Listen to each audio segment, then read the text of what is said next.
عادل عبد العزيز، يمني الجنسية، دخلت بيت الأمير سعود فيصل بن بندر من غير علمه. وش كان يفيك شو تبغى تسوي هنا؟ وش جاي تسوي؟ وأنا كنت جاي دخلت بيته. وش جاي تسوي؟ على أساس عند حرمة.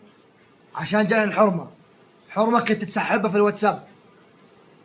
وانا اسحب وقول انا اسحب ناس واخذ منهم فلوس. اعترف بكلام. كل شيء. أنا أسحب ناس. مسجل في الفيديو هو مسجل كله تطلع بس. بالكروت شحن وبالتصريف واني انا واحدة بنت.